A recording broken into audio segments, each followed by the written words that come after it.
যে নতুন অফিস ভবনের যে উদ্বোধন সহ মোট 18টি বিভিন্ন উন্নয়নমূলক প্রকল্পের যে উদ্বোধন এবং ভিত্তিপ্রস্তর স্থাপন ভার্চুয়ালিতে সিপাহীজলা ডিস্ট্রিক্টের সেই উপলক্ষে আমাদের মাঝে উপস্থিত আছেন আমাদের ত্রিপুরা সরকারের মাননীয় মন্ত্রী, যিনি একটু আগে ওনার মূল্যবান বক্তব্য আমাদের সামনে রেখেছেন। ওনার ডিপার্টমেন্টের যে কী উন্নয়নমূলক কাজ হয়েছে সেই বিষয়ে উনি আমাদের সামনে বক্তব্য রেখেছেন। শ্রী শুক্লাচরণ নোয়াতিয়া, কোঅপারেশন এবং অন্যান্য দপ্তরের মাননীয় মন্ত্রী আমাদের মাঝে উপস্থিত আছেন। এই জেলারই সবার প্রিয় ত্রিপুরা সরকারের মাননীয় মন্ত্রী হায়ার এডুকেশন এবং পঞ্চায়েত এবং অন্যান্য দপ্তরের শ্রী কিশোর বর্মন মহোদয়, উনিও বিস্তারিতভাবে আমাদের সামনে ওনার আলোচনা রেখেছেন। এখানে উপস্থিত এই জেলার যিনি সভাধিপতি জেলা পরিষদের শ্রীমতী সুপ্রিয়া দাস দত্ত মহোদয়া, আমাদের মাঝে উপস্থিত আছেন বক্সনগর বিধানসভার মাননীয় বিধায়ক তোফাজ্জল হোসেন মহোদয়। আমি দেখলাম অনেকগুলো বক্সনগরের মধ্যে অনেকগুলো ইনগুরেশন এবং ভিত্তিপ্রস্তর হচ্ছে। উনি বারবারই আমার কাছে চলে আসেন, এটা করতে হবে সেটা করতে হবে। তো আমি আজকে বলছিলাম যে বেশিরভাগই তো তোমার এখানে হচ্ছে, তো বললে তো আপনার ইচ্ছায় সেটা হচ্ছে। আমি বললাম আমার ইচ্ছা না, এটা জনসাধারণের ইচ্ছার কারণে সেটা হচ্ছে। এখানে আমাদের মাঝে উপস্থিত আছেন ধনপুর বিধানসভার মাননীয় বিধায়ক শ্রী বিন্দু দেবনাথ মহোদয়। ভার্চুয়ালি আমাদের মাঝে উপস্থিত আছেন কমলাসাগরের মাননীয় বিধায়িকা শ্রীমতী অন্তরা সরকার দেব মহোদয়া। এখানে টিটিএডিসির সম্মানিত এমডিসি, কাঠালিয়া এবং মির্জা রাজাপুর কনস্টিটিউয়েন্সির শ্রী পদ্মলোচন ত্রিপুরা, উনিও আমাকে প্রায়ই বলেন যে যেভাবে উন্নয়ন এখানে হচ্ছে, মানে এই বিষয়ে আমাদের যেভাবে আলোচনা করা প্রয়োজন মানুষের কাছে নিয়ে যাওয়ার, সেটা কিন্তু কম হচ্ছে। তা আজকে মনে হয় আমরা যেভাবে এখানে মানুষের সামনে সব আলোচনা পর্যালোচনা যাই হচ্ছে সেটা মানুষের কাছে আমরা নিয়ে যেতে পারছি। আমাদের মাঝে উপস্থিত আছেন শ্রী সিদ্ধার্থ, শ্রী বললে ঠিক হবে, doctor Siddharth Shiv Jaiswal, DM and collector Sipahijala. ওনাকে যখন এখানে পোস্টিংয়ের চিন্তাভাবনা আমরা করলাম, ওনাকে আমি বললাম ডেকে যে এমন একটা ডিস্ট্রিক্ট আপনাকে আমি দিচ্ছি, এই ডিস্ট্রিক্ট সম্পর্কে আমাদের অনেক খবর আছে, যেটা উনি ওনার সুন্দর ভাষায় নেগেটিভ যে মানসিকতার এখানে বছরের পর বছর 35 বছর ধরে এই সিপাহীজলা সম্পর্ক ছিল, সেই মানসিকতার থেকে আপনাকে কিন্তু সেই দায়িত্ব আপনার নিতে হবে, সেটা পজিটিভ ওয়েতে এই যে আমাদের সিপাহীজলা সেটাকে আপনাকে ভালো করতে হবে পজিটিভ ওয়েতে। যেমন কথা যেরকম আমরা বললাম সেইভাবেই এখন আজকে ওনার বক্তব্যের মধ্যে আমরা দেখলাম এবং সেটা করছেন। এবং আমি আশা করি এখানেই খামতি থাকলেই হবে না। আমরা জানি এই জেলার মধ্যে বা এই মহকুমার অন্তর্গত বিভিন্ন জায়গায় যে গাঁজা ব্যবসা, ড্রাগ স্মাগলিং এবং এই যে আর্লি ম্যারেজ ইত্যাদি যে বিষয়গুলো আছে, আমরা যেভাবে slow and steady wins the race, আমরা কিন্তু সেই দিশায় চলছি। একদিনে সব হয়ে যাবে সেটা বলার অপেক্ষা নয়। যারা এখানে উপস্থিত আছেন অনেককে আমি আগেও এসেছি এখানে, অনেকে আমাকে জানেন। আমার যে মেইন যে উদ্দেশ্য আমাদের সরকারের, যে নেক্সট জেনারেশনের কাছে এমন একটা আপনারা উপহার দেবেন যে আত্মসম্মান নিয়ে বেঁচে থাকার যে উপহার, সেটা নেক্সট জেনারেশনকে দেবে। এটা কারণ এই 35 বছরের রাজত্বে ওরা, যেটা আমাদের মাননীয় মন্ত্রী কিশোরবাবু বলছিলেন, যে ৩৫ বছরে এখানের এই সাব ডিভিশনালের মুখ্যমন্ত্রী ছিলেন, কিন্তু আনদেখা, খালি সরকারে থাকতে হবে, বাস, কোনো ডেভেলপমেন্ট নেই, কিচ্ছু নেই। তো সেই জায়গায় মাননীয় প্রধানমন্ত্রী নরেন্দ্র মোদীজির যে ব্লেসিংস, ওনার যে চিন্তাধারা, সেই চিন্তাকে সামনে রেখে আমরা কিন্তু আজকে এই যে সাব ডিভিশন বা সিপাহীজলার এই যে এতদিন ধরে একটা বদনাম, সেই বদনাম থেকে আমাদের মুক্ত করতে হবে। সেটা একা প্রশাসনের পক্ষে সম্ভব হবে না, সবাই মিলে যদি আমরা কাজ করি এবং সেটা যদি বুঝাতে পারি, তাহলে মানুষ কিন্তু যে কাজে এতদিন ধরে যুক্ত রয়েছে তার থেকে বেরিয়ে আসবে। আমাদের এখানে এডিকশন, আমাদের জন্য একটা বিরাট সমস্যা এখানে। এই বদনাম থেকে আমাদের নাম কামাতে হবে। আমি এর জন্যই আমি ডক্টর সিদ্ধার্থ শিব জয়সওয়ালকে আমি ধন্যবাদ দেব, যে ওনাকে আমি যেভাবে বলেছি এর একটা ঝলক আমি কিন্তু এখানে দেখতে পাচ্ছি। এখানে উপস্থিত এই জেলারই যিনি এসপি মহোদয় আছেন, শ্রী বিজয় দেববর্মা মহোদয়, আমিও ওনাকে বলবো, যেহেতু যে কথাগুলো আমি বললাম, যেসব বিষয়গুলো, এগুলো যখন এই জায়গায় বেশি করে বিদ্যমান, তো সেই জায়গার মধ্যে ওনার দায়িত্ব কিন্তু বিরাট। তো ওনাকে আমি বলছি, মানুষের সাথে কথা বলতে হবে, জনপ্রতিনিধিদের সাথে একসাথে মিলে একটা নতুন যে মাননীয় প্রধানমন্ত্রী যে নিউ ভারত আর আমরা নিউ ত্রিপুরা যে চিন্তাভাবনা আমরা নিয়েছি, সেই নিউ সিপাহীজলার চিন্তাভাবনা নিয়ে আপনি কাজ করবেন, এবং সেটাও উনি করছেন। বিভিন্ন জায়গায় যখন আইন শৃঙ্খলার প্রশ্ন উঠে আমি দেখি, ওনার সাথে আমি ইনডাইরেক্টলি কথা বলি, যাকে বলার, এবং সেই খবর আমি নেই, মাঝে মাঝে ওনার সাথে আমি ডাইরেক্টলি বলি। কারণ একটা মাইন্ডসেট হয়ে গেছে যে আমি এইভাবেই আমাদের জীবন দশক ধরে এইভাবেই চলছে, এক ফ্যামিলি থেকে নতুন ফ্যামিলি হচ্ছে।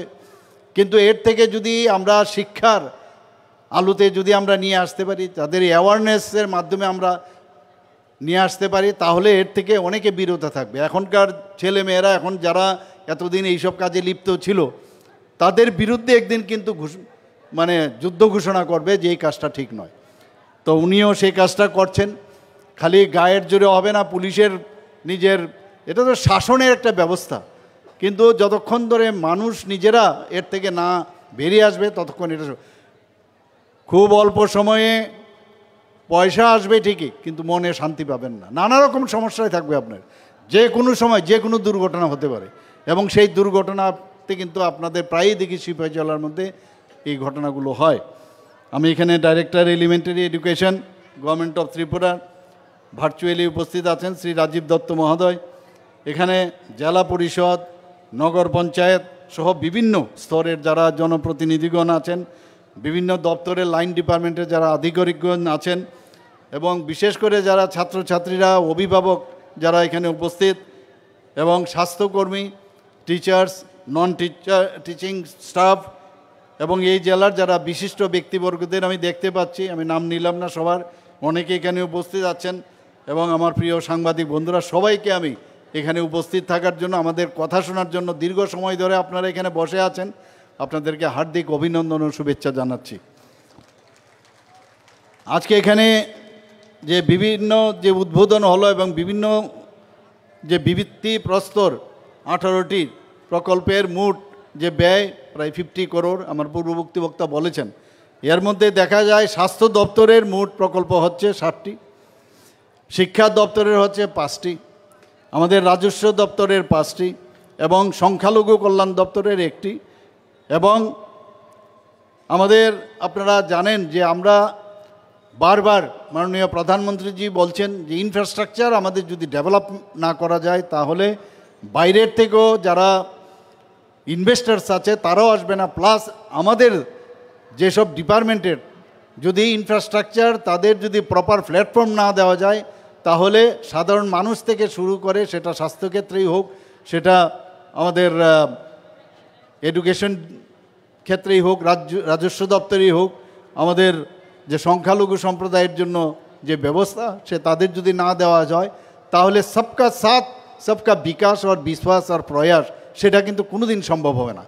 আমরা যে কারণে এইবারের বাজেট 2025-26-এ ইনফ্রাস্ট্রাকচার ডেভেলপ করার জন্য 7,000 কোটি টাকা, আমাদের যে 30,000 কোটি টাকা সাময়িক প্রথম আমরা রেখেছি, তার মধ্যে 7,000 কোটি টাকা শুধু ইনফ্রাস্ট্রাকচার ডেভেলপমেন্ট করার জন্য আমরা রেখেছি।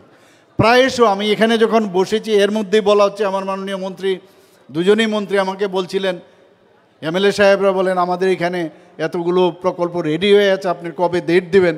এখন প্রকল্পের সাথে আমার মানে যে এত ইঁদুর দৌড়ের মতো অবস্থা হয়েছে, আমি দৌড়ে পারছি না, এত প্রকল্প মানে হচ্ছে এখানে রেডি আছে, খালি ইনোগ্রেশন করা। এবং প্রতিনিয়ত আপনারা দেখছেন বিভিন্ন জায়গায় আমি যখন যাই সেখানে এই ধরনের ভিত্তিপ্রস্তর থেকে আরম্ভ করে অলরেডি উদ্বোধন ইত্যাদি হচ্ছে এখানে।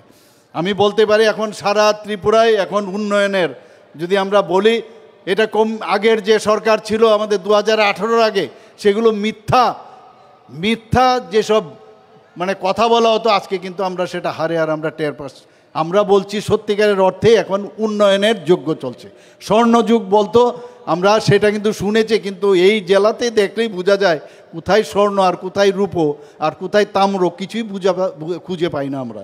তো আমরা আগামী দিন আমরা চাই যে ত্রিপুরাকে আমরা ভালোভাবে একটা সুন্দর রাজ্য হিসাবে আমরা ভারতবর্ষের মধ্যে এখন আমরা যেভাবে কাজ করছি এবং তার রিকগনাইজেশনও কিন্তু আমরা পেতে চলছি। এবং আমরা ত্রিপুরার যে উজ্জ্বল ভবিষ্যৎ, সেই উজ্জ্বল ভবিষ্যতের কথা চিন্তা করে নানাবিধ প্রকল্প সেখানে আমরা চেষ্টা করছি, সেগুলো বলা এবং রূপায়ণ করার চেষ্টা করছি। আপনারা জানেন যে আমাদের রাজ্য যে ঠিকভাবে চলছে তার কয়েকটা প্যারামিটার যদি আপনাদের সামনে রাখি তাতেই বুঝতে পারবেন। আজকে নর্থ ইস্টার্ন জোনের মধ্যে জিএসডিপির ক্ষেত্রে যদি আমি দেখি, আমি সব জায়গায় কথাগুলো বলি, সেখানে জিএসডিপির অর্থ কি? অর্থনৈতিকভাবে আমাদের এখানে আমাদের ত্রিপুরা রাজ্যের ভালো অবস্থান হয়েছে বলেই সেটা সম্ভব। নর্থ ইস্টার্ন জোনের মধ্যে আমরা এখন ত্রিপুরা সেকেন্ড হাইয়েস্ট, আমরা সেকেন্ড বেস্ট এখন আমাদের। পার ক্যাপিটা ইনকাম যদি আমরা বলি, নর্থ ইস্টার্নের জোনের মধ্যে আমরা সেকেন্ড হাইয়েস্ট। আজকে ল অ্যান্ড অর্ডারের কথা যদি বলা হয়, হচ্ছে অনেক জায়গায় বিভিন্ন সমস্যা, এবং এটা একটা মানে নেইবার্স এনভি। আপনি ভালোভাবে থাকলে অনেকের আপনার যে প্রতিবেশী অনেকে সহ্য হয় না। তো এই যে সরকার এত সুন্দরভাবে চলছে, তো চেষ্টা করে নানাভাবে এখানে কিভাবে আইন শৃঙ্খলার অবনতি করা যায়, অনেকে অনেক চেষ্টা করছে। কিন্তু আমি বারবার বলছি, আমরা একটা নতুন ত্রিপুরা, নিউ ত্রিপুরা আমরা তৈরি করতে চাই। আমাদের এই যে রাজ্য, সেখানে জাতি জনজাতি এবং মিশ্র বসতি আমাদের এই রাজ্য, মণিপুরি, আমাদের সংখ্যালঘু সম্প্রদায়, আমরা সবাই মিলে যে এক সবকা সাথ সবকা বিকাশ আর বিশ্বাস যে মাননীয় প্রধানমন্ত্রীজি বলছেন, সেটা সবার উন্নয়ন যদি না হয়, আর্থসামাজিক উন্নয়ন যদি না হয় সেটা, এবং প্রতিটা ব্লকের যদি ডেভেলপমেন্ট না হয়, প্রতিটা পাড়ার উন্নয়ন যদি না হয়, প্রতিটা ঘরে ঘরে যদি উন্নয়ন না হয়, সেটা কোনো দিনই সম্ভব হবে না। কিন্তু আমরা যেভাবে এখন কাজ করছি, যে আমি ডাটাগুলো বলছি, এতে প্রমাণ করে আমরা উই আর ইন প্রপার, মানে আমরা কারেক্ট রাস্তা, ঠিক রাস্তায় আমরা চলছি। মাননীয় প্রধানমন্ত্রীজির যে আমরা দেখেছি যে দিল্লিতে কিছুদিন আগে আমি গিয়েছিলাম, সেখানেও আজকে ত্রিপুরা রাজ্যে যারা নিবেশ করবে তারাও দেখেছে যে ত্রিপুরা এত সুন্দর একটা জায়গা হয়েছে এখন, আগে এখানে মানুষই আসতো না। তো এখানে আমাদের নর্থ ইস্টার্ন জোনে একটা ওইখানে বিজনেস সামিট হয়েছিল, সেখানে 8টা যে রাজ্য, আগে 7টা রাজ্য ছিল নর্থ ইস্টার্ন জোনের, সেখানে এখন অষ্টলক্ষ্মী নাম দিয়েছেন। তো সেখানে আমরা যখন সেখানে যাই, মাননীয় প্রধানমন্ত্রীজি সমস্ত ইনভেস্টরদের কাছে আহ্বান জানিয়েছেন, আপনারা শুনে খুশি হবেন, সেখানে 30,000 কোটি টাকার মোহ হয়েছে। এবং সেই 30,000 কোটি এই যে অষ্টলক্ষ্মী 8টা রাজ্যের মধ্যে হয়েছে, কিন্তু দেখা গেল ত্রিপুরার জন্য এই 30,000 কোটি টাকার মধ্যে 15,000 কোটি টাকা শুধু ত্রিপুরার মধ্যে মোহ হয়েছে। এতে প্রমাণ হয়, আমি যখন ওখানে আধিকারিকরা ছিলেন, অন্যান্যরা যারা ছিলেন, আমাকে বললেন যে আমাদের স্টলে আপনার যেতে হবে। আমি স্টলে গেলাম, যাওয়ার পরে দেখলাম আমি ভিতরেই ঢুকতে পারি না, এত ভিড়, অথচ অন্যান্য রাজ্যের সেখানে ততটা ভিড় ছিল না। তো এতে করে প্রমাণ হয় we are in right direction. তো এতে করে আমরা যেভাবে কাজ করছি আগামী দিন, শুধু তাই নয়, আপনারা নীতি আয়োগের আমাদের কিছু যে সূচক আছে, কিছু প্রকাশিত সূচক, সেই সূচকের নিরিখে নীতি আয়োগ আমাদের এখন বলছে যে এই ত্রিপুরা এখন ফ্রন্ট রানার স্টেট হিসাবে ঘোষণা দিয়েছে। বন্ধুগণ, একটু আগে আমার মাননীয় মন্ত্রী বলেছেন এখানে যে পঞ্চায়েতের কাজ এত ভালো হচ্ছে ত্রিপুরাতে, 7টা জাতীয় স্তরে আমরা পঞ্চায়েতের পুরস্কার পেয়েছি, এবং এটা শুধু আমাদের পঞ্চায়েতে যারা আছেন তারা নয়, এই পঞ্চায়েতের মেইন যে বিষয় সেটা হচ্ছে আমাদের সাধারণ মানুষ। এখানে আমার পূর্ববর্তী বক্তা বলেছেন আমার সরকার, এই যে পোর্টাল আমরা বের করেছি, এই আমার সরকার, আমি যখন দিল্লিতে সমস্ত মুখ্যমন্ত্রীদের যে সম্মেলন হয় সে মানে চিফ মিনিস্টার কনক্লেভ, সেখানে আমাকে আমাদের চারজনকে মাননীয় প্রধানমন্ত্রী সিলেক্ট করেছেন আমার সরকারের, আমি সেটা দিয়েছিলাম। এবং সেখানে আমার সেটা বলতে হয়েছে আমার সরকারের অর্থটা কী। আমার সরকার আমরা যখন শুরু করি, এবং আমার যদ্দূর মনে হচ্ছে মাননীয় প্রধানমন্ত্রীর জন্মদিনকে সামনে রেখেই সেটা আমরা শুরু করেছিলাম। এবং সেখানে আমরা বলেছি যে যখন আমাদের যারা এই যে ওয়াকিং যারা ভিলেজ সমস্ত যারা ওইখানে পঞ্চায়েতের যারা আছেন, প্রতি বৃহস্পতিবার, এখন হয়তো বা সময়টা চেঞ্জ হয়েছে, প্রতি সপ্তাহে একবার করে বের হয়, সেখানে কোনো রাস্তা খারাপ, কোথাও ইলেকট্রিসিটি নেই, বাল্ব খারাপ, কোথাও ড্রেন খারাপ, ফটো তুলে সেটাকে এই যে পোর্টাল আছে সেই পোর্টালের মধ্যে সেটাকে মানে লোড করা। তো সেই তারপরে 3 দিনের মধ্যে যদি এই আধিকারিকদের মাধ্যমে সাব ডিভিশনাল লেভেলে যদি সেটা ঠিক না হয় তাহলে সেটা আমাদের ডিস্ট্রিক্টে আসবে। ডিস্ট্রিক্টে যদি স্পেসিফিক টাইমে যদি না হয় তাহলে মুখ্যমন্ত্রী এবং মুখ্য সচিবের গোচরে আসবে। দেখা গেল এত ভালো রেজাল্ট আসছে সমস্ত জায়গার মধ্যে। আমি এখানে জানি না অনেকে আরও আমাদের এই বিষয়ে, আমার সরকারের বিষয়ে আলোচনা দরকার। এবং আমার সরকার এই যে নামটা দিলাম, মাননীয় মুখ্যমন্ত্রী এবং অন্যান্য যারা এখানে মন্ত্রীরা ছিলেন, চিফ মিনিস্টাররা ছিলেন, বলছিলেন আমার সরকার। তো আমি বললাম এটা বাঙালি, যেহেতু আমরা বাংলাতে এখানে বেশি কথা বলি, এর জন্য মেরি সরকার, মানে তার মেরি সরকার না দিয়ে আমার সরকার আমরা দিয়েছি। অর্থাৎ মানুষ যাতে এটা ফিল করে যে আমার সরকার মানে আমাদের সরকার, এই যে বিষয়টা, এর জন্য এই নামটা আমরা দিয়েছি বন্ধু। সিএম হেল্পলাইন চালু আছে, আপনারা প্রায়শ আমি খবর নেই যে সিএম হেল্পলাইনে কত পার্সেন্টেজ যারা বিভিন্ন বিষয়ে যখন ফোন করে সেটা, এবং কত মিনিটের মধ্যে সেটার রেজাল্ট ওরিয়েন্টেড হয়েছে, সেই বিষয়ে আমরা কাজ করছি। আমরা মুখ্যমন্ত্রী সমাবেশ প্রতি সপ্তাহে আমি ত্রিপুরাতে যদি থাকি, সারা ত্রিপুরার বহু লোক আমার কাছে আছে, বিশেষ করে স্বাস্থ্যের বিষয়ে আছে, তাদেরকে আমরা চেষ্টা করি, আধিকারিকরাও বসে থাকেন। এবং এটা কিন্তু ওই যে জনতার দরবার না, আমরা মুখ্যমন্ত্রী সমাবেশও নাম দিয়ে সেটা শুরু করেছি, এবং এত সাকসেস হয়েছে, এবং প্রতিনিয়ত মানুষ আসছে। এবং তাদেরকে যাতে এই সরকার, আমি সব সময় বলি, আগের সরকার ছিল যে যত বেশি প্রবলেম ক্রিয়েট করে সরকারে থাকা, আর আমরা চাই প্রবলেম সলভ করে যতদিন আমরা থাকতে পারি সরকারে। This is the difference between previous সরকার আর আমরা সরকার। এই মুখ্যমন্ত্রী সমাবেশের মাধ্যমে আমরা অনেক প্রবলেম আমরা সলভ করতে পারি, এবং সেটা আমরা আরও বেশি যাতে ডিস্ট্রিক্ট লেভেলেও নেওয়া যায় সেই চিন্তাভাবনা আমরা করছি। বন্ধুগণ, আমি আপনাদের জ্ঞাতার্থে আমি জানাচ্ছি, আমরা নিউজ পেপারে প্রতিনিয়ত নানা রকম যে খবর আসে, খবরাখবর উঠে। আমি জানি না অন্যান্য প্রদেশে এখন পর্যন্ত এটা শুরু হয়েছে কিনা।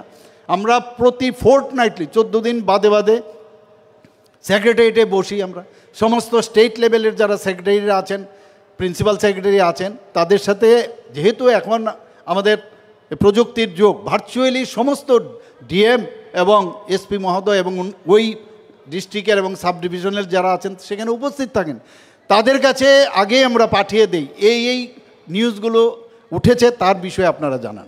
তো ওরা আগের থেকে রেডি থাকে, এবং যদি ভুল হয়ে থাকে তাহলে তারা যদি কোনো পত্রিকায় ভুল সংবাদ তারা পরিবেশন করে থাকে, সাথে সাথে আপনারা তার প্রতিবাদ পাঠিয়েছেন কিনা।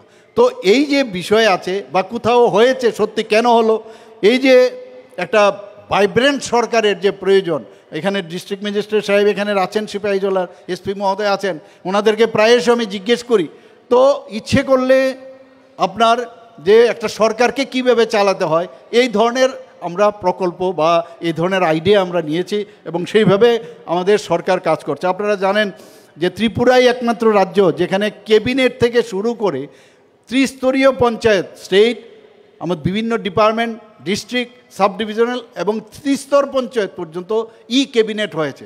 আগে কাগজপত্র নিয়ে আমরা যেতাম আমরা ক্যাবিনেটে, এখন আমাদের সমস্ত মিনিস্টাররা এখন কিন্তু কাগজপত্র নিয়ে যেতে হয় না, সেখানে সমস্ত অফিস হয়ে গেছে, আমাদের কম্পিউটারের মাধ্যমে সব যে কার্যক্রম সেখানে হয়।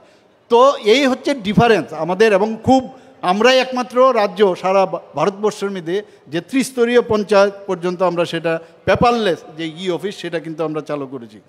চাকরি নেই কত রকমের কথা আমরা শুনি।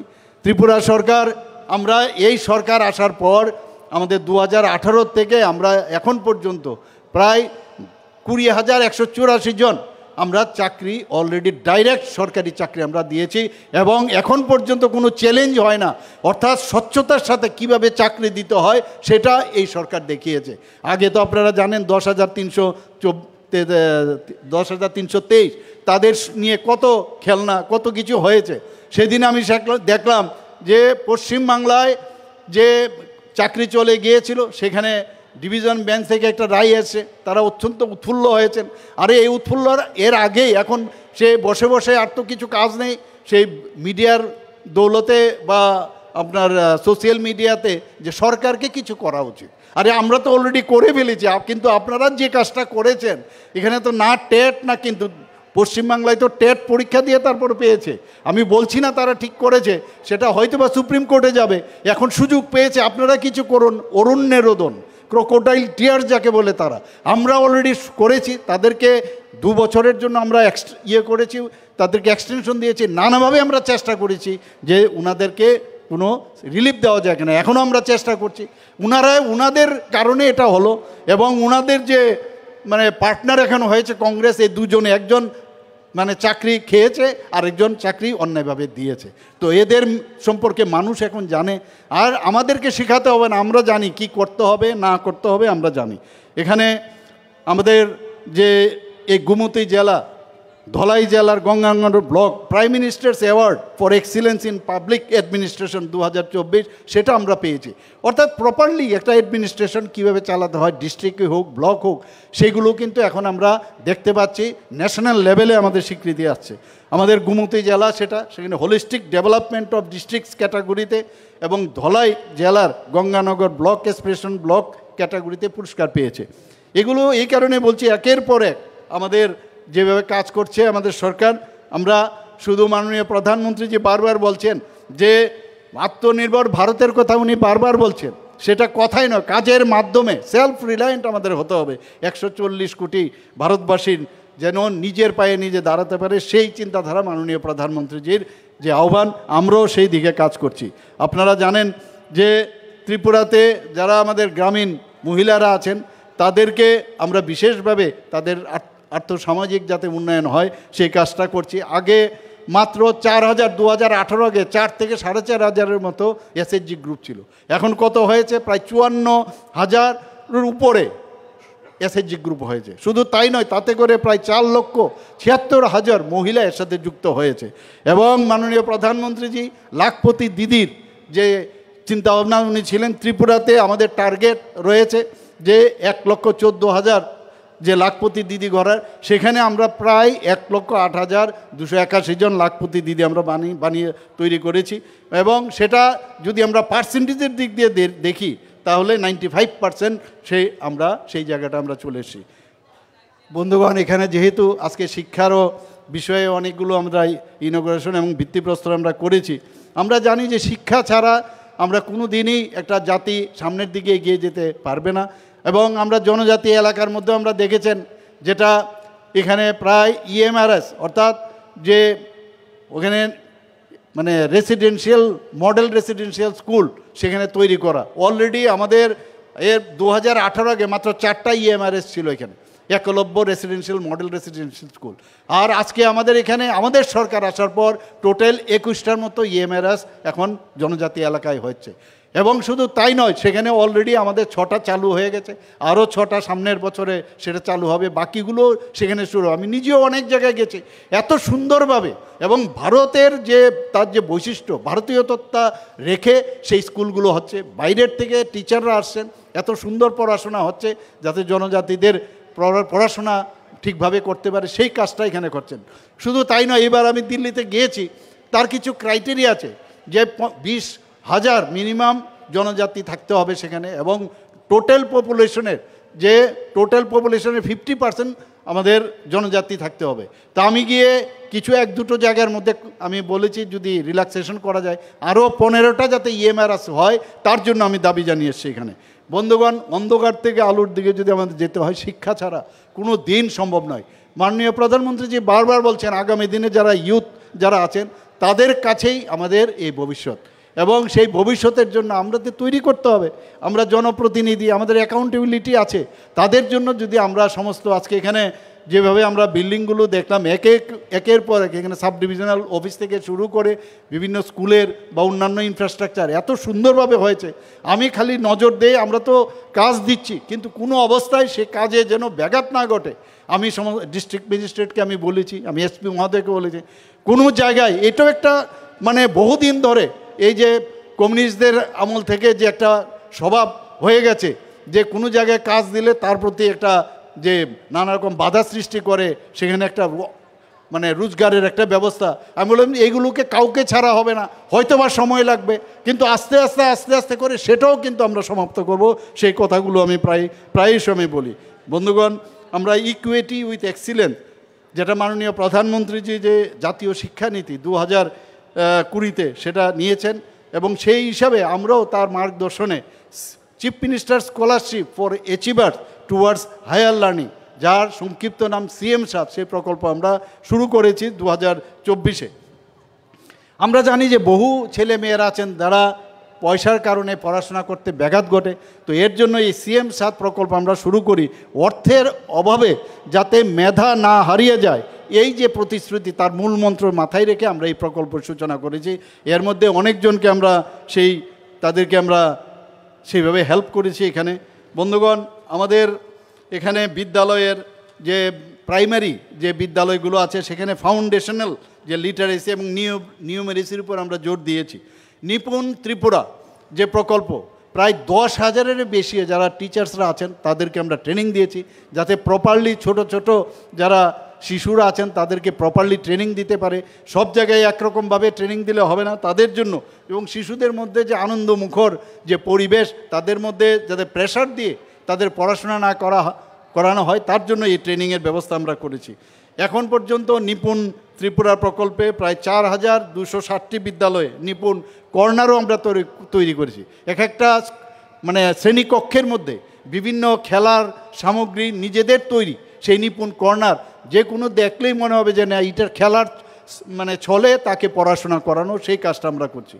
প্রথম শ্রেণীতে যারা ভর্তি হয়, আগে তো এগুলো আমরা জীবনে আমরা শুনতেও পাইনি, আমরা সেভাবে চিন্তাও করিনি। আগে যারা সরকার চালিয়েছে তারাও এদের চিন্তা ছিল না যে 9 সপ্তাহ মেয়াদি 9 উইকস সেখানে বিদ্যা সেতু মডিউল আমরা তৈরি করেছি, যাতে করে প্রথম শ্রেণীতে যারা ছেলে মেয়েরা আসবেন তাদের যে অ্যাক্লামেটাইজেশন, অর্থাৎ শ্রেণীতে যখন ঢুকবে, কারণ প্রথম স্কুলে ঢুকছে, আপনারা এখানে সবাই আছেন যারা বড়রা, স্কুলে আপনারা চিন্তা করুন নিজেদেরকে, যখন ফার্স্ট ক্লাসে আমরা যাই আমাদের মধ্যে একটা ভয়ভীতি থাকে, এটা কী জানি, স্কুল জানি কি, ক্লাস জানি কি। তো এর মধ্যে যে অ্যাক্লামেটাইজ করা যে 9 সপ্তাহ ধরে, সেই ব্যবস্থাটা আমরা করেছি। এর জন্য কেন্দ্রীয় যে শিক্ষামন্ত্রক আমাদের ভূয়সী প্রশংসা করেছে এই ধরনের ইনোভেটিভ আইডিয়ার জন্য। অঙ্গনওয়াড়ি কেন্দ্রের যারা ছোট ছেলে মেয়েরা আছেন তাদের জন্য মিশন মুকুল যে কর্মসূচি, সেটা আমরা চালু করেছি। আরেকটা যেটা ফার্স্ট ক্লাস 1 থেকে ক্লাস 8 পর্যন্ত সহর্ষ একটা আমরা কার্যক্রম আমরা চালু করেছি। সহর্ষের মাধ্যমে অনেক ছেলে মেয়েরা, কারণ এই যে বাচ্চারা জন্মগ্রহণ করে এক একজন এক একটা গুণ নিয়ে কিন্তু জন্মগ্রহণ করে। আমরা কি করি, সবাইকে একসাথে আমরা ভাবি যে সব বাচ্চারা একরকম, সেরকমটা না। এক একজনের এক এক জিনিস আছে, তাদেরকে সে তার মধ্যে কি ইন্টেলেকচুয়াল যে বিষয় আছে, তার মধ্যে কি চিন্তা ভাবনা আছে, সেটাকে বের করার জন্য সেই যে কার্যক্রম আমরা সেটা এই সহজ কার্যক্রম আমরা শুরু করেছি। এখানে সিবিএসসির যে এফিলেটেড 125টি আমরা, আপনারা সবাই জানেন, বিদ্যার্থী স্কুল আমরা শুরু করেছি। প্রথম যখন পরীক্ষা হয় এটা নিয়ে অনেক যে ভালো রেজাল্ট হচ্ছে না, কিন্তু গত বছরের যে রেজাল্ট আমরা দেখলাম প্রায় 85% রেজাল্ট পাশের হার বেড়ে গেছে এখন, এবং খুবই ভালো করছে। সুপার 30 প্রকল্প আমরা শুরু করছি। এতে করে সুপার 30 প্রকল্প, আমি এই কথাগুলো এই কারণে বলছি, আমরা সরকার কিছু করে না, সরকার কিছু দেয় না, বিরোধীরা বলে উন্নয়ন কোথায় দেখতে পাই না, প্রায়শই বলে। আমি বলবো এসে, আমি নেক্সট টাইম আমি ঠিক করেছি সমস্ত আমাদের সরকারি প্রকল্পে ওনাদেরকে যারা এমএলএ আছেন তাদেরকে আমি এখানে আধিকারিক যারা আছেন, আমি আগামী দিন ওনাদেরকে, যদিও আসে না ওনারা, অনেক জায়গায় আমরা প্রায়শই ওনাদেরকে ইনভাইট করি, এসে বসে দেখুক কি উন্নয়ন হচ্ছে। কারণ আমি এক জায়গায় বলেছি, কারণ তাদের ছানি পড়ে গেছে, ছানির কারণে এই উন্নয়ন দেখতে পায় না। এটা নিয়ে অনেক সময় অনেক কটাক্ষ হয় যে মুখ্যমন্ত্রী কি বলছেন আবোল তাবোল। তো আমরা বলার আছে, মাঝে মাঝে এই ধরনের কথা না বললে মনে হচ্ছে যেন রাজনীতিটা হয় না, তো এর জন্য আমিও মাঝে মাঝে বলি এগুলো। তো আমরা চাই যে সব জায়গার মধ্যে একটা ভালো সুপার 30 প্রকল্পে এখন পর্যন্ত 12 জন MBBS পেয়েছে, 8 জন ছাত্রছাত্রী IIT পেয়েছে, 13 জন NIT-তে ভর্তির সুযোগ পেয়েছে। দিস ইজ কল্ড ভারতীয় জনতা পার্টির নেতৃত্বাধীন সরকার। রাজ্যের যারা 9th ক্লাসে পড়ে মেয়েরা, তাদের আমরা জানেন, আমরা চাই যে যারা আমাদের মেয়েরা আছেন, আমরা নারী শক্তি যাতে শক্তিশালী হয়, তার জন্য তাদেরকে আমরা বিনামূল্যে সাইকেল দিচ্ছি। সংখ্যাটা কত?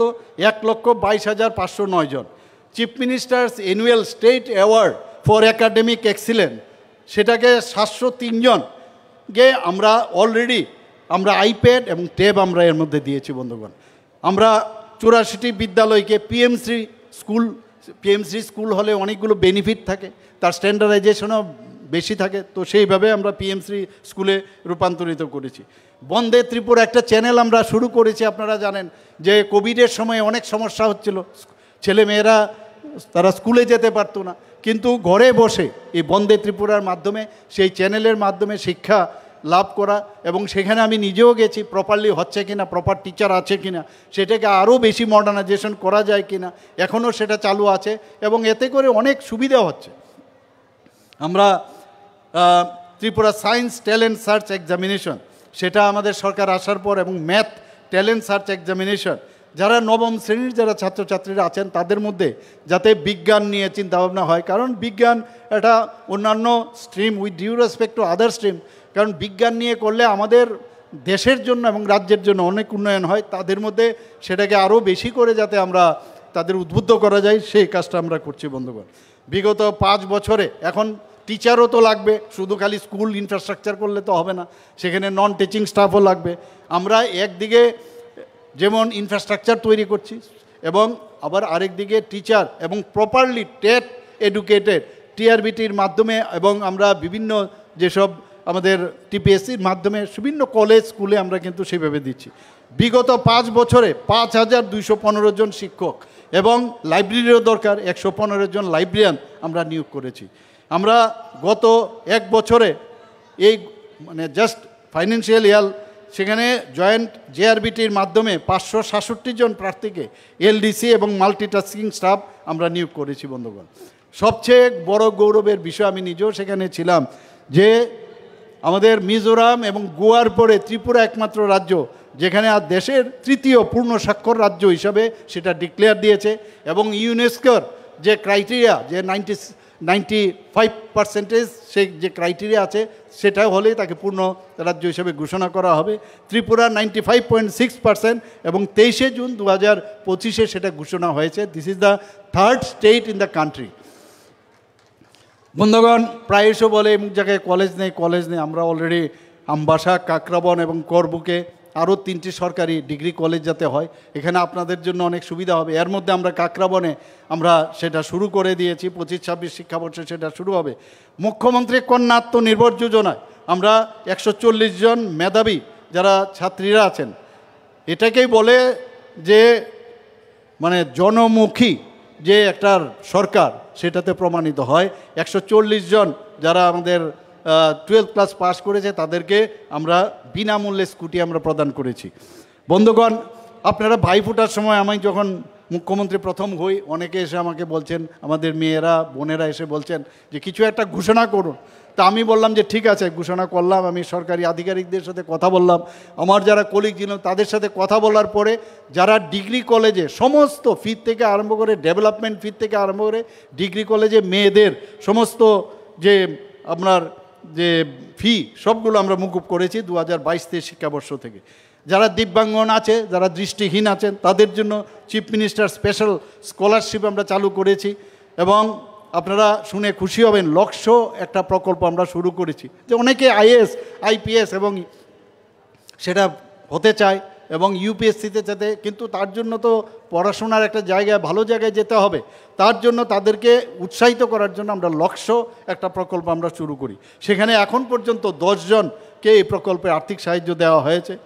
ত্রিপুরাতে এখন মানুষ বাইরের থেকে আসতে চাইছে, আমি যেটা আগে বলেছিলাম। এখন পর্যন্ত আপনারা দেখেছেন ত্রিপুরাতে আমাদের এখানে ট্রিপল আইটি ত্রিপুরাতে চালু হয়ে গেছে, এখন সেটা এনআইটিতে আছে। তাদেরকে জমি দিয়েছি আমরা মোহনপুর সংলগ্ন একটা জায়গায়, সেখানেও তারা বিল্ডিং বানাবে। আমাদের এখানে ন্যাশনাল ফরেন্সিক সায়েন্স ইউনিভার্সিটি, আগে আমরা পাশ করার পরে তখন থেকে আমাদের সময়ে West Bengal board of secondary ছিল, সেখানে ত্রিপুরা বোর্ডও ছিল না, ইউনিভার্সিটিও ছিল ওয়েস্ট বেঙ্গল বোর্ড, আপনি ক্যালকাটা ইউনিভার্সিটি। এখন আমাদের এখানে এতগুলো ইউনিভার্সিটি হয়ে গেছে, নিজেদের বোর্ড হয়ে গেছে। এখন ছেলেমেয়েরা পাশ করলে হায়ার এডুকেশনের জন্য আর বাইরেও যেতে হচ্ছে না, ত্রিপুরাতেই এতগুলো আমাদের এইসব সুবিধা চলে এসছে। ন্যাশনাল ফরেন্সিক সায়েন্স ইউনিভার্সিটি শুরু হয়েছে, এখানে এনএলইউ ন্যাশনাল ল ইউনিভার্সিটি হয়েছে।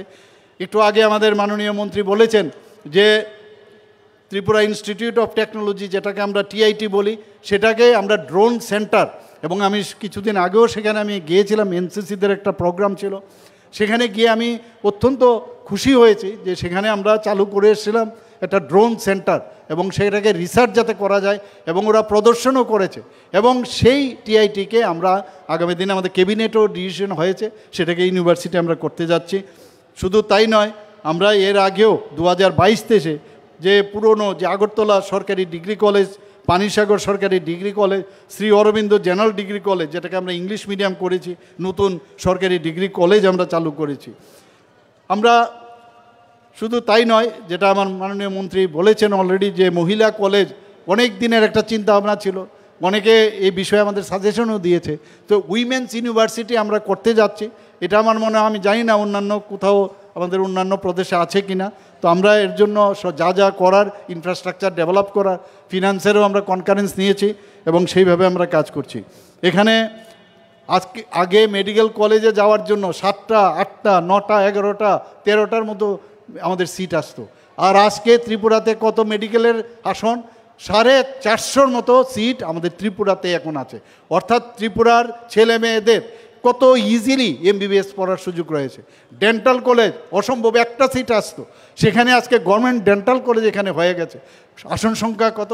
50 আসন দিয়ে শুরু করেছি, আজকে আরও 13টা আসন বেড়েছে, 63 আসনের সংখ্যা হয়ে গেছে।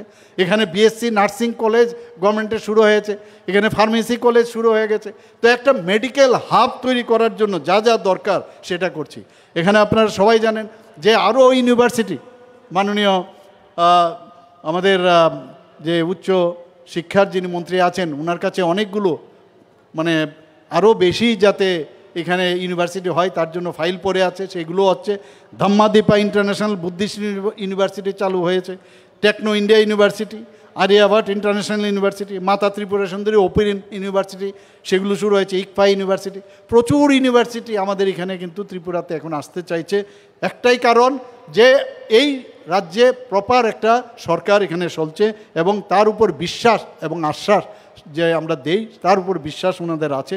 আমরা আগামী দিনে আমরা আরও অনেক কিছু করার চিন্তাভাবনা আছে। বন্ধুগণ, এখানে যদি আজকে স্বাস্থ্যের কথা আমি এই কারণে বলছি, স্বাস্থ্যের দিকেও আপনারা যদি দেখেন, আগে কথায় কথায় এটার জন্য প্রচার প্রসার খুব প্রয়োজন। ত্রিপুরাতে এখন এতগুলো সুপার স্পেশালিটি হয়েছে, 9টা super speciality Agartala government medical college হয়েছে, আরও 5টা সুপার স্পেশালিটি আমরা স্টার্ট করতে চাইছি। কিন্তু এখানে একটা সবসময় একটা ধারণা যে এখানে কোনো ট্রিটমেন্ট হয় না, কিছু একটা হলো তারপরে এটা বিরোধীরা তার নিয়ে নানা রকম কথাবার্তা বলে। আমি এখানে যে সিটিবিএস, আয়ার, cardiology, neurosurgery, neurology, nephrology, gastroenterology, gastrosurgery, plastic surgery, urology, এবং আরও 4টা থেকে 5টা নতুন আমরা এখানে সুপার স্পেশালিটি স্টার্ট করতে যাচ্ছি। শুধু তাই নয়, আমরা চাইছি যে শুধু আগরতলা গভর্নমেন্ট মেডিকেল কলেজ বা আমাদের আইজিএমকে শক্তিশালী করলে হবে না, যাতে ডিস্ট্রিক্টগুলো শক্তিশালী করা যায়, তার জন্য আমরা চেষ্টা করছি। অলরেডি অলমোস্ট 1-2টো যদি আমরা ডিস্ট্রিক্ট বাদ দিই, বাকি সব গোটায় এখানে আমাদের ট্রমা সেন্টার হয়ে গেছে, কার্ডিয়াক কেয়ার সেন্টার হয়েছে বহু জায়গায়, আরও যে বাকিগুলো আছে সেখানেও যাতে শক্তিশালী করা যায়। একটু আগে ডিএম সাহেব বলছিলেন যে ডাক্তার নিয়োগের বিষয়, সেখানেও আমরা ডাক্তার সমস্ত জেলায় জেলায় আমরা দেওয়ার চেষ্টা করছি, বিভিন্ন সাব ডিভিশন আমরা দেওয়া যাচ্ছে। আপনারা জানেন যে ত্রিপুরার মতো জায়গার মধ্যে কোনোদিন কিডনি ট্রান্সপ্লান্ট হবে কোনোদিন আমরা ভাবিনি, এবং কিডনি রোগের যে সমস্যা যার হয় এবং যার ফ্যামিলির সে বুঝতে পারে কী সমস্যা। এখন ত্রিপুরাতে 5টা অলরেডি কিডনি ট্রান্সপ্লান্ট হয়েছে, যিনি দিয়েছেন উনিও সুস্থ আছেন, যিনি পেয়েছেন উনিও সুস্থ আছেন। এই যে আমাদের সিজা যে হসপিটাল যেটা মণিপুর থেকে এসেছেন, তাদের এত সুন্দর কাজের কারণে তাদেরকে আমরা জমি দিয়েছি, সেটা ভেটেরিনারি কলেজের কাছে। সেখানে ওনারাও প্রায় 800 কোটি টাকা পর্যায়ক্রমে সেখানে ওনারা বিনিয়োগ করবেন, এবং এই যে কাজের যে স্ট্যান্ডার্ডাইজেশন সেটা দেখেই কিন্তু ওনাদেরকে দেওয়া হয়েছে, এবং পর্যায়ক্রমে সেখানে বিভিন্ন সুপার স্পেশালিটি স্টার্ট করবে, এবং সেখানে যে ভবিষ্যতে ওনারা একটা মেডিকেল কলেজও ওনারা তৈরি করবেন।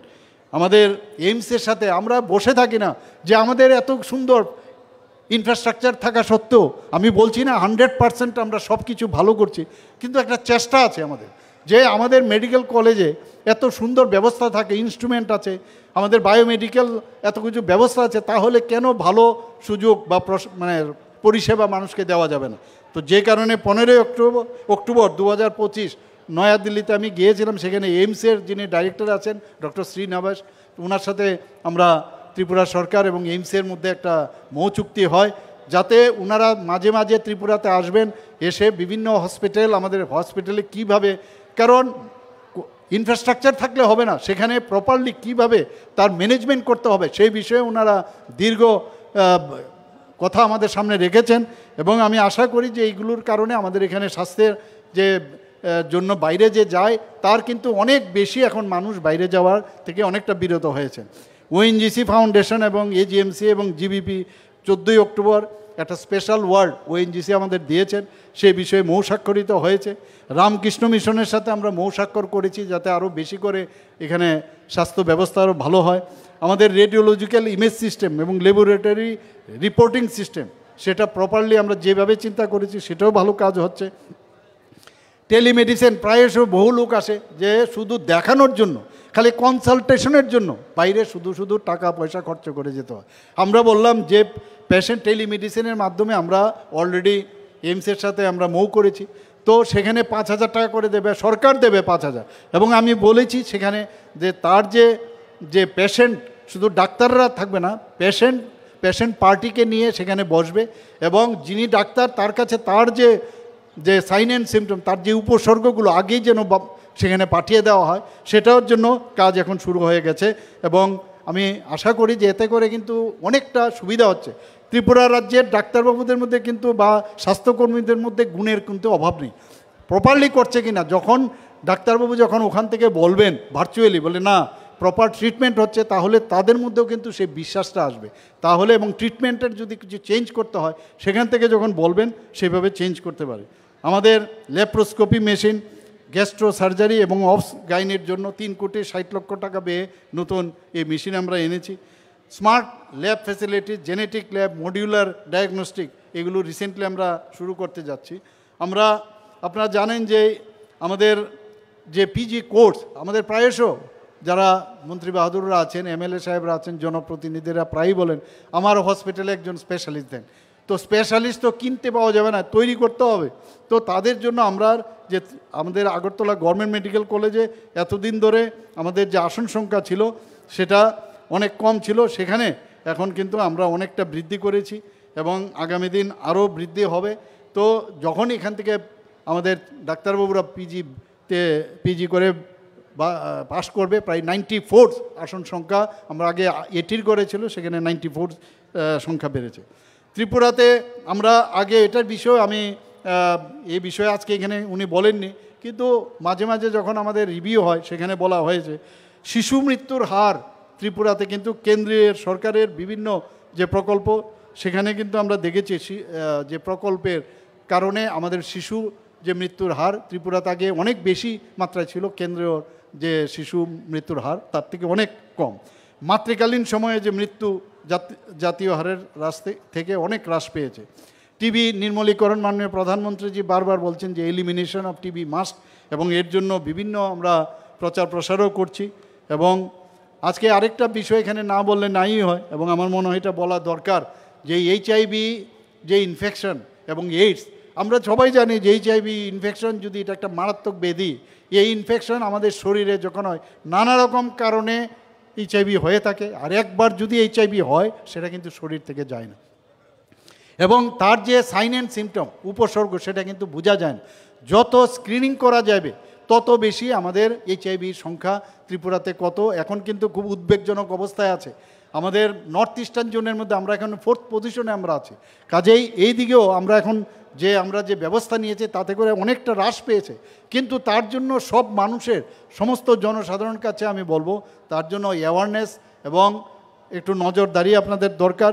অ্যান্টি রেট্রোভিয়াল থেরাপি এবং ওরাল যে আমাদের যে ওপিওড যে সাবস্টিটিউট থেরাপি সেটা যদি নেওয়া যায় তাহলে এর থেকে অনেকটা আমরা বিরত থাকতে পারবো। এইগুলো প্রতিদিন আমি সব জায়গায় যখন যাই এই এইচআইভি এবং আমাদের যে এইচআইভি এবং এইডসের বিষয়ে আমি আলোচনা করি।